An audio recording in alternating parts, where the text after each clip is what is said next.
Jadi akibat kita tidak memiliki kalender Islam itu, sudah 1400 tahun kita tidak punya kalender Islam. Akibatnya semua bisnis Islam di dunia, bank-bank syariah di dunia ini, itu sekarang menggunakan kalender Masehi sebagai basis accounting sistemnya. Akibatnya 1 Januari tutupnya di 31 Desember, 1 Januari 31 Desember, 365 hari. Padahal haul dalam Islam itu hanya 354 hari, beda 11 hari. Akibat ini kemudian 11 hari ini tidak terzakati. Jadi gara-gara kita tidak menggunakan kalender Islam yang mestinya kalau kita bilang jatuh temponya untuk bayar zakat, kira-kira begitu ya. Yang tadinya jatuh tempo itu adalah 354 hari karena pakai kalender masih 365 hari. Ya, betul. Kalau itu perseorangan is oke lah karena kita masih bayar zakatnya Ramadan ya kan masih pakai tahun kalender masih. Tapi perusahaan-perusahaan ya terutama perusahaan-perusahaan di dunia Islam yang sistem accountingnya itu adalah sistem kalender Masehi, maka sesungguhnya ada kelebihan 11 hari yang tidak terzakati. Dari 11 hari itu kalau dikalikan 1400 tahun itu sudah 40 tahun. Dikalikan seluruh dunia yang tidak terzakati, maka jumlahnya berapa? Kira-kira 10 triliun dolar. 10 triliun dolar sobat era sekali.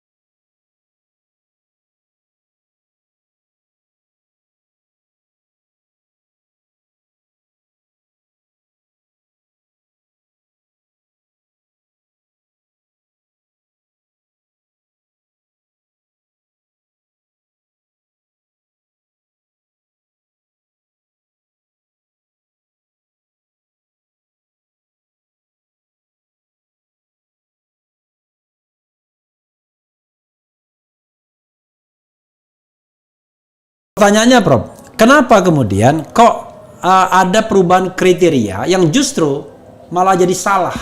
Dan konon Prof bilang itu diambil di Menteri Agama negara-negara ASEAN, Malaysia, Brunei, Indonesia, Singapura, ya. Itu kenapa? Dan berarti Malaysia, Brunei, Indonesia, Singapura semua tanggal 10 ya? Betul. 10 Juli ya. Kenapa, Prof? Ya karena menurut mereka bahwa kalau pakai kriteria yang lama itu, hilal itu masih belum kelihatan. Karena mereka berlandaskannya pada hadis sumu liru'yatihi. Berpuasalah ketika kamu melihat hilal. Hi-nya di sini adalah hilal. Nah, cuman persoalannya kata ro'a itu sebetulnya tidak melihat dengan mata itu. Contohnya ya, alam taro kaifa fa'ala rabbuka bi ashabil fil.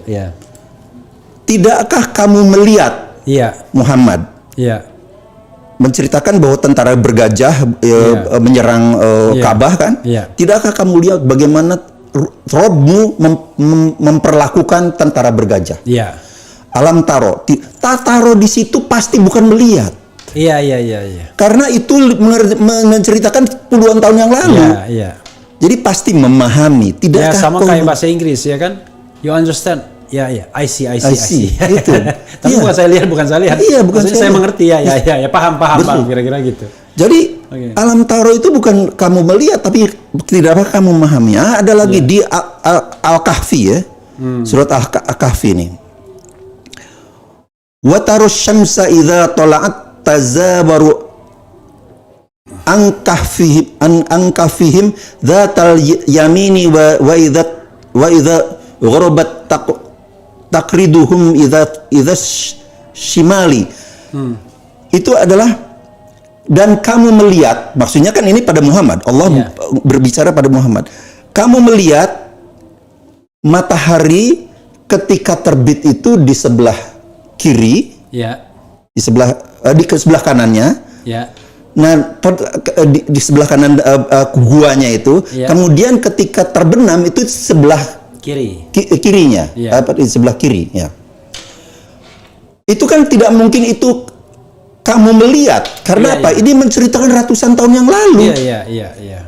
Ratusan tahun yang lalu. Jadi itu artinya paham. Iya. Dan kamu memahami. Iya.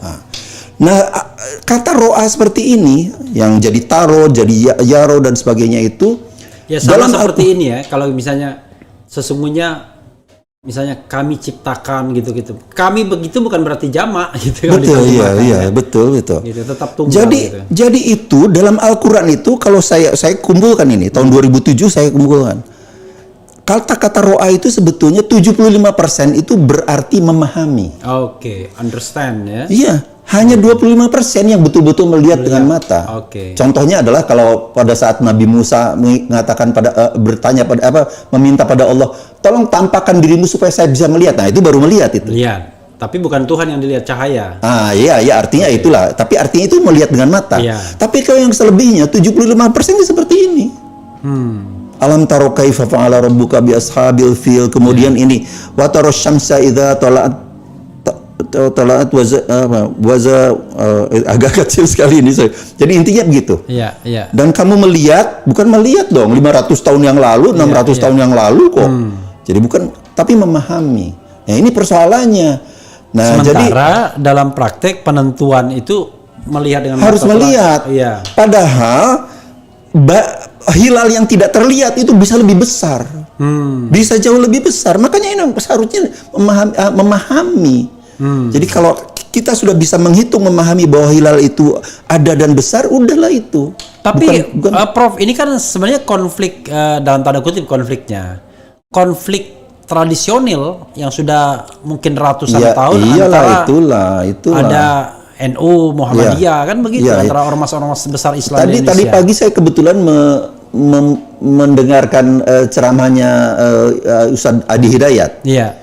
Beliau mengatakan bahwa itu sebetulnya hadis itu di depannya tuh ada dulu kami adalah kaum yang umi, tidak bisa menulis dan tidak bisa membaca. Iya. Jadi kalau misalnya kemudian sumuliru ti'atihi, kalau kamu melihat, jadi kalau itu sepertinya kalau misalnya ini harus satu paket dong. Kalau itu dianggap sebagai ibadah loh ya.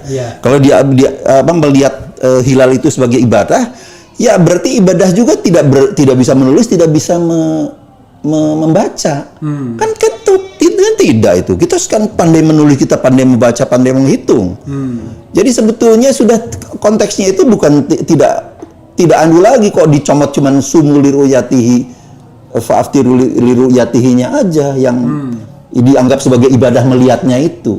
Iya. Padahal yang di depannya itu yang kami kaum yang umi yang tidak bisa membaca dan menulis kan gitu.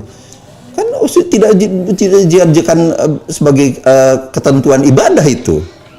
Jadi memang, sobat era sekalian ya, soal yang ini memang adalah soal yang berdebat lama sekali.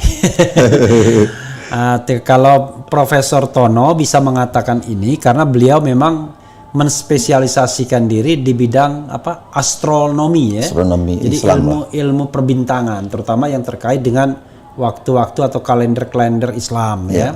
Beliau juga kemarin bilang kalau sholat subuh kita itu cepat. Sekarang berapa? 28 menit tadi kira-kira lah rata-rata gitu rata-rata sekarang 28 menit. Kemudian sholat isya-nya pun terlalu lambat.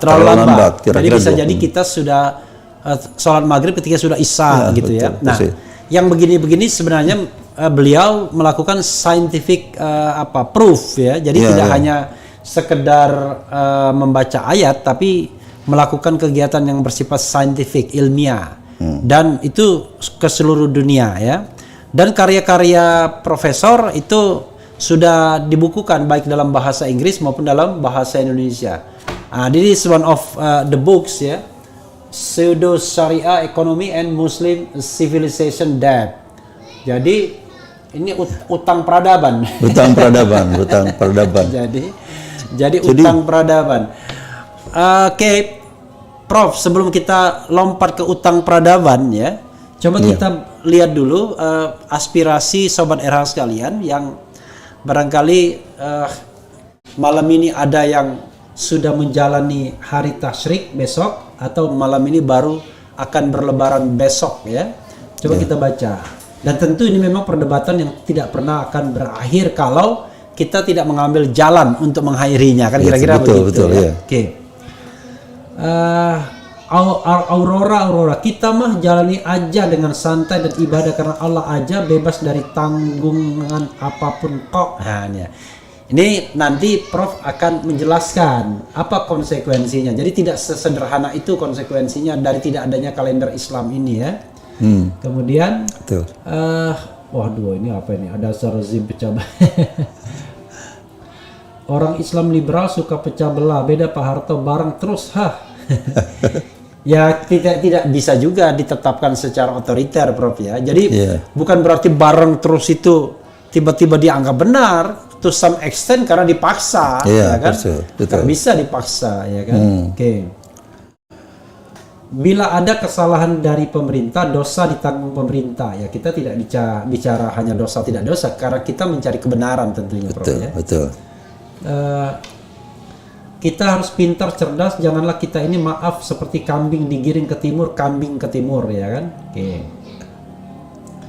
Kemudian ada yang bilang Kiai Haji Ma'ruf dan Om Yakut sholat Id tadi pagi di Mekah, ya kan? Sementara yang bersangkutan menentukan hari rayanya Minggu. Bukan memahami Pak, tapi benar-benar paham 100%, ya. Lah aneh banget di kalender Idul Adha-nya juga 9 Juli kok. Menak Yakut menggeser jadi 10 Juli. Nggak mau barengan sama Muhammadiyah atau gimana sih? Ada. Oke. Ya, Bang Refli undang juga Najwa Shihab dan Roma Irama. Maksudnya apa ini nggak jelas ini. Mestinya diupayakan standar penetapan awal dan akhir kalender Islam Hijriah diseragamkan untuk seluruh dunia. Jangan ada perbedaan sehingga hasilnya membuat bingung rakyat. Oke, silakan Prof. Tanggapi Prof dari pernyataan-pernyataan yang saya bacakan secara acak itu. Iya, jadi memang intinya adalah ini bukan sekedar perbedaan Idul Adha, Ramadan dan Idul Fitri, bukan. Ini ada persoalan yang jauh lebih besar. Ya, bukan sesederhana itu, bukan asik-asik aja. Iya. Bukan ya udah kita ikut pemerintah, tetap konsekuensinya, Prof. Ini kan sesuai dengan buku ini. Iya. Jadi pada peradaban dari 2014 ini gini, saya mengajar di Malaysia, kemudian saya dapat dana riset yang cukup besar untuk meneliti. Nah, kemudian saya mengajukan proposal ini. Jadi akibat kita tidak memiliki kalender Islam itu, yang kadang ini kan sekarang ini kan jadi bingung orang, jadi akhirnya orang tidak pernah punya kalender Islam nih. Iya. Sudah 1400 tahun kita tidak punya kalender Islam. Akibatnya semua bisnis Islam di dunia, bank-bank syariah di dunia ini, itu sekarang menggunakan kalender Masehi sebagai basis accounting sistemnya.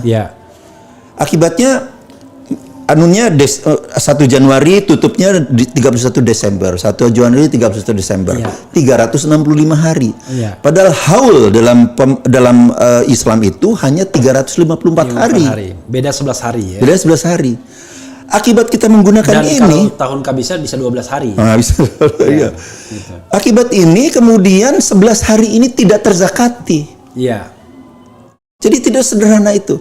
11 hari itu kalau cuma setahun oke. Iya. Kalau ribuan tahun. Kalau 30 tahun jadi 1 tahun. Iya. Kalau 1400 tahun 40 tahun. Dikali yang tidak dizakati. Tidak dizakati. Berapa 40 tahun ya? 40 tahun. Kalau seluruh dunia? Iya. Jadi jadi itu ya sama daerah sekalian, tidak sesederhana bilang saya sih asik-asik aja, enggak. Jadi gara-gara kita tidak menggunakan kalender Islam yang mestinya kalau kita bilang jatuh temponya untuk bayar zakat, kira-kira begitu ya. Yang tadinya jatuh tempo itu adalah 354 hari karena pakai kalender masih 365 hari. Ya, betul. Kalau itu perseorangan is oke lah karena kita masih bayar zakatnya Ramadan ya kan, masih pakai tahun kalender masih. Tapi perusahaan-perusahaan ya terutama perusahaan-perusahaan di dunia Islam yang sistem accountingnya itu adalah sistem kalender Masehi, maka sesungguhnya ada kelebihan 11 hari yang tidak terzakati. Dari 11 hari itu kalau dikalikan 1400 tahun itu sudah 40 tahun. Dikalikan seluruh dunia yang tidak terzakati, maka jumlahnya berapa? kira-kira 10 triliun dolar. 10 triliun dolar, sobat era sekalian. Bayangkan. Jadi itu tidak ada perusahaan dengan aset 10.000 triliun dolar di dunia ini. Ada nggak? Nggak ada rasanya. Nggak tahu 10 triliun dolar lah ya. Nggak ada rasanya ya. Ya. Padahal hutang negara Muslim, seluruh negara Muslim di dunia, pada IMF, pada Bank Dunia itu kira-kira cuma 1 triliun dolar aja. Oke. Jadi utang kepada IMF dan lain sebagainya cuma 1 triliun. 1 triliun dolar.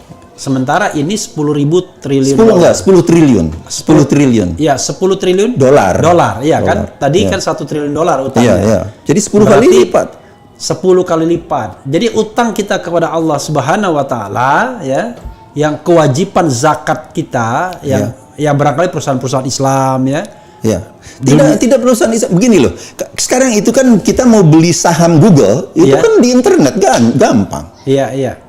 Beli General Electric gitu, kita beli gampang. Kalau mereka misalnya kita untuk jangka panjang jangka panjang, kita kan jadi pemegang saham Google. Iya. 10 tahun gitu. Kita punya saham, tapi itu kan kemudian katakanlah anunya di dividennya dibayarkan setiap. Oh iya, dia pakai kalender Masehi. Nah, berdasarkan dividen itulah kita kemudian bayar zakat. Karena kita kan nggak mungkin bayar zakat sebelum dibayarkan dividennya. Gitu. Jadi salah satunya itu ya. Jadi perseorangan pun bisa kemudian bayar zakatnya terlambat. Kurang bayar zakat. Banyak hal sebenarnya penting di dunia ini, tapi kita anggap nggak penting. Nggak penting itu. Ya, padahal ini maha penting. Karena begitu dihitung, penting banget.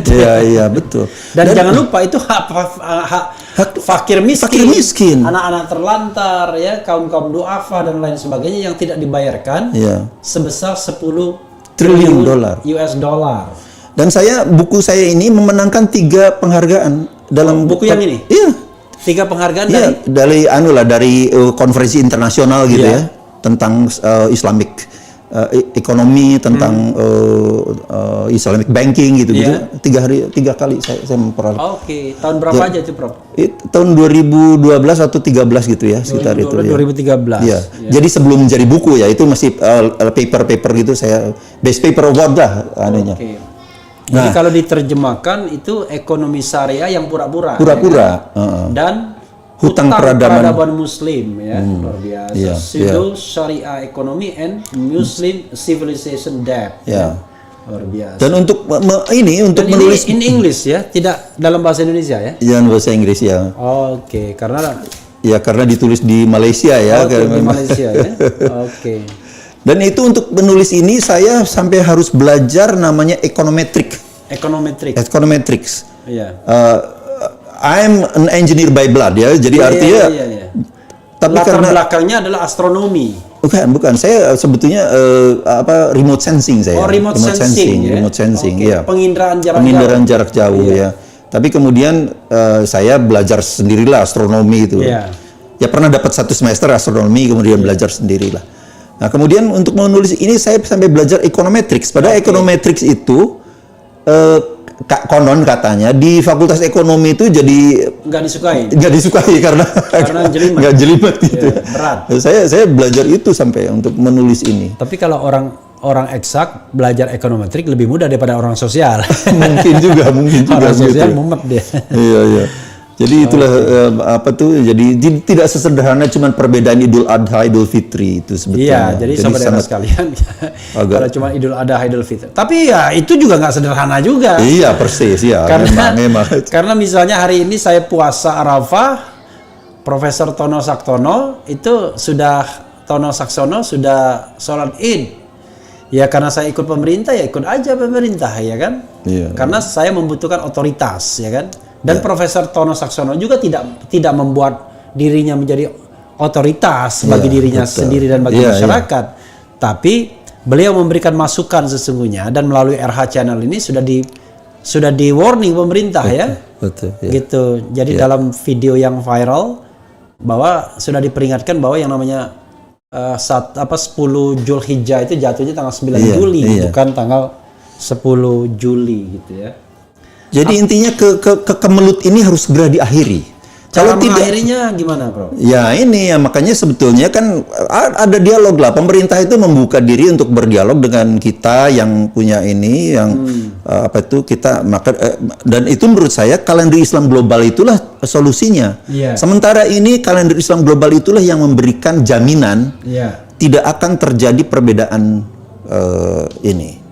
perbedaan tadi itu awal bulan Islam itu. Nah, itu yang menurut saya segera harus diadopsi loh oleh pemerintah Indonesia.